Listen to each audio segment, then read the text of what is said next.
Hello everyone, Utimia here, Utimia Cruz Montoya from Muse Medicina. In my living room, I made it out of the bed today. Today I am 2 weeks postpartum. I'm here with my starseed son, who his name has yet to be revealed. And I was able to take a shower this morning. My baby daddy took care of baby, and I showered and I put makeup on and jewelry and one of my favorite dresses. And that was self-care for me. You know, I have an interesting relationship with aesthetics, and one of my practitioners of Vedic astrology said it has to do with the Venus and Saraswati in my chart. But when I do my face and stuff, and I have pretty smelling stuff on, it feels really nice. So that's like part of my self-care. Everybody's self-care looks different. So today, just want to give an update. If you guys weren't able to read my birth story, I did make a long post on Instagram about it, if you're following Muse Medicina on Instagram, and a shorter post on Facebook. I was in 37 hours labor. At the end, I was a home birth. I had midwives that were both part of the Red Road, or the Indigenous way, and also Western trained midwives. Two of them, plus an amazing doula, De La Luz Wellness. I highly recommend her. My mother, my auntie slash Nina, my prima hermana, cousin, and my baby daddy. It's a pretty big birth team. There was a lot of things that I would have changed, but a lot of lessons that I need to learn, a lot of ancestral trauma work through in the home of my grandparents.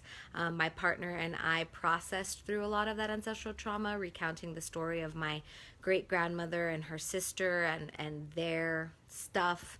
And anyways, it's just a lot. Birthing is a lot, and women go through it every day, and people go through it every day, and we've lost a lot of the magic of birthing. So at the end of my 37-hour labor, I tore pretty severely in my perineal floor. I got a really painful hemorrhoid, and I got stitches. So I haven't really been able to walk much. I've been healing my second degree tear that's deeper on the inside on the left. And I had a lot of swelling in my vagina, which was apparently extraordinary. I think it has to do with ancestral rage at the masculine that I had. So yeah, basically it is my belief, and I get kind of like all the Jupiter in my chart. I get really fervent about my beliefs. You believe what you want, but there are powers called the heterosis white supremacist patriarchy in the Western medical industrial complex that I believe have specifically and intentionally taken away women's birthing power. And I will also say that birthing was really, really excruciatingly painful.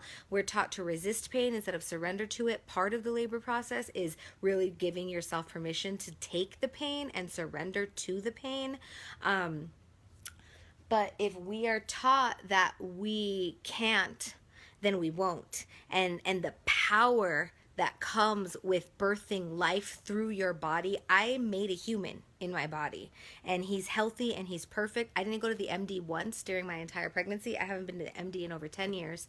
I do have a couple of comadres who have given me antibiotics, because antibiotics is good medicine, when I've needed it twice in the last 10 years, who are MDs, but I have not been to a medical establishment for my own care in over 10 years, because I've got that on lock preventatively.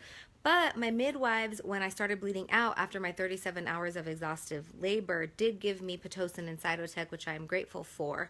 And all the medicines can be useful when necessary. So I also want to honor that and say thank you. Thank you, Pitocin. Thank you, Cytotec. Thank you, pharmaceutical industry. And not even the industry, just the ability of humans to isolate constituents of plants, etc., that can save our lives in a pinch. That is the magic of Western medicine, is reactionary, saving your lives in a pinch. I will also say that my angsty teenage feeling booty during my gestational period was not exercising as much as I should have. I wasn't dancing. I wasn't meditating. I was really emotional. All my childhood ish was coming up, which is to be expected, so that I could work through that. I also had a son, so I had a lot of like stuff with the masculine that I had to work out even during my labor.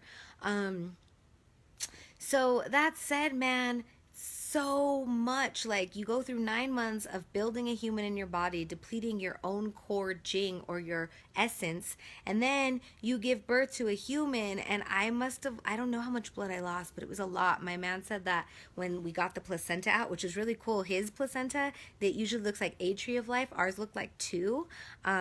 He we'll introduce him more later. He's super cool, my little son. But the whole bowl filled with blood, and that was just the first gush. Okay, so I lost mad blood, y'all, and I was tired and I couldn't eat the whole time, and I tore, and in America we don't get paid leave, so I saved money to on in my own practice because I work for myself to take this time off to observe the cuarentena, or the 40-day resting period, which is observed by what I know, Moroccan culture, Chinese culture, Mexican culture, cultures all over the world have observed a resting period for women after birth, because it is no joke. I almost died. And a lot of women almost die. And even if you don't almost die, you're like straight up for hours doing the most intensive work of your life. Your cervix is like a little donut, like this big. It has to spread out to fit a baby's head through and get like this thin, and that's why it hurts so bad. That's why someone in terror like me. I had like a ceremonial birth, so the singing brought all the energy together, and my pushing didn't last that long because it was like everybody's fuerza working together to push my baby out, and he just came out. I got to catch my son with my partner, and that was beautiful and amazing. And the chemical cocktail that my body does when upon smelling my newborn doesn't happen when you have interference of what do they call them? Not just pharmaceuticals, like opiates or narcotics. That messes with the chemicals. So the chemical cocktail of bliss and joy that you guys might have seen in my picture that I shared on Facebook, that isn't possible without natural birth. Which is excruciating and hard. And so I will never again begrudge anybody. If you want your epidural, girl, I get it. Okay, if you want a scheduled C-section, I get it. It is not easy giving birth to a human being through your vagina. It is hard and it hurts. And I think if I would have done enough like meditative and stuff, if I would have been a lot more zen, there's a potential that I could have done it with a lot less pain and a lot less like tearing, etc. But that's not my life right now. So my life is stitches. I'm alive though. My life is alive. And I have a baby and a baby daddy. So, postpartum care. Basically, the cuarentena is about keeping your womb warm and returning it to the place that it was before birth. And it's never going to be exactly the same. But if you think about it, your entire body has to open. Every single muscle in my body was pushing my son out. I have an old shoulder injury, and it's been flaring up and going through my head because I was literally using every single strength in my body to push this child out of me. So like my whole body is recovering. I lost so much blood the first 5 days after my birth. I couldn't stand without my head pounding and feeling my whole body pounding. So some of the things that we do in postpartum care, I have been so lucky and graced to be able to take my sister friend, curandera, healer, amazing maestra, Panquetzani, in Digimama, her postpartum birthing class during my pregnancy. And her lineage comes from Mexico City, and she has an unbroken lineage of natural birthing. And a lot of what the postpartum care is about is shrinking and pulling the uterus back in, helping strengthening through nutrition and food, good, real, whole food, the body, so to rebuild your blood from losing all of the blood. using a faja or a sash or a rebozo, a shawl, to tie around the hips to help pull back in. And then at the end of the 40 days, there is a cerrada and an alignment or adjustment of the matriz or the womb that puts it back where it goes. So part of that, I've been taking sitz baths of herbs: yarrow, rose, calendula, lavender, plantain. Lots of different herbalists will give you different methods, but the hierbas themselves are antiviral, antibacterial. Some of them have specific propensities toward the womb, or toward the tissues and ligaments to help them. So bajos are also things, steams.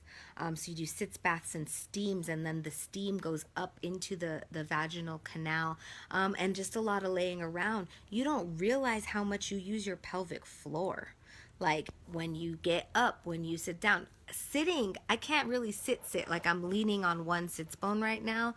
I'm a lot better, but it's not 100. So like, you take sitting for granted. You think you can just stand and sit? Lucky you.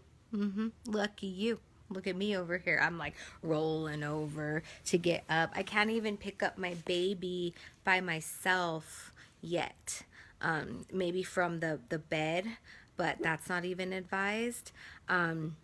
Because it takes your pelvic floor, like sneezing, ow, coughing, ow. You don't realize how much your pelvic floor muscles are engaged in everything that you do. So women, when postpartum depression is about not being fed, it's not being taken care of, it's not being properly adorned and being given attention to, being attentive, or getting attention. Like attention is love. Where our energy goes, or where our attention goes, our energy flows. You need that energy, you need that restoration. So any of you women who like feel like you just haven't been the same since birth, it's because you're not.